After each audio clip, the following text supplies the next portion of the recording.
Hello friends, welcome back to my channel. ఈరోజు మనము onion pakodis చేసుకుందాం ఫ్రెండ్స్. ఆనియన్స్ని ఇట్లా నీట్గా కట్ చేసుకొని సన్నగా కట్ చేసుకోవాలి. ఇట్లా పొడవుగా చూసారా, స్లైసెస్ కనిపిస్తున్నాయి కదా.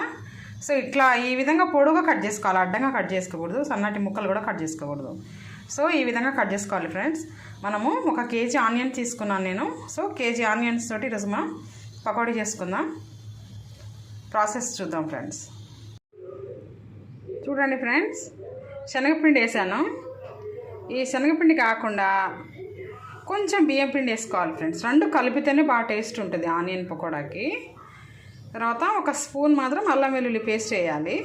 అల్లం వెల్లుల్లి పేస్ట్ వేస్తే ఏంటంటే చాలా చాలా బాగా టేస్ట్ ఉంటుంది ఫ్రెండ్స్. ఇప్పుడు మనం దీంట్లోకి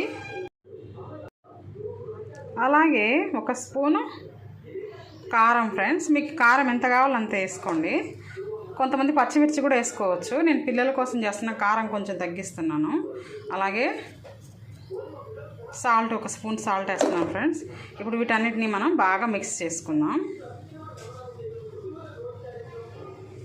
చూడండి ఫ్రెండ్స్, ఆనియన్స్ మనము తర్వాత బియ్యం పిండి, శనగపిండి, పచ్చిమిర్చి కూడా వేసుకోండి, బాగుంటుంది.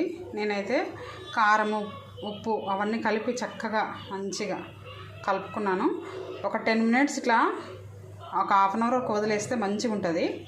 తర్వాత ఇప్పుడు మనం చేసుకుందాం ఫ్రెండ్స్. ఇగో కడాయిలో ఆయిల్ పెట్టాను.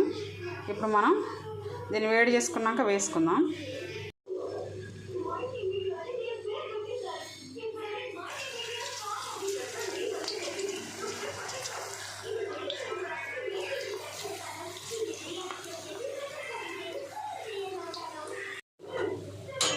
చూడండి ఫ్రెండ్స్, ఆనియన్ పకోడా రెడీ.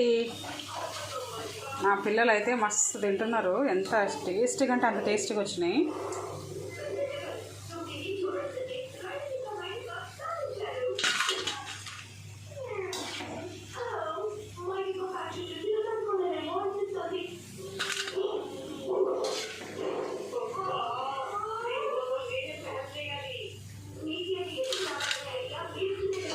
మీరు ట్రై చేయండి ఫ్రెండ్స్, చాలా అంటే చాలా టేస్ట్ వచ్చినాయి.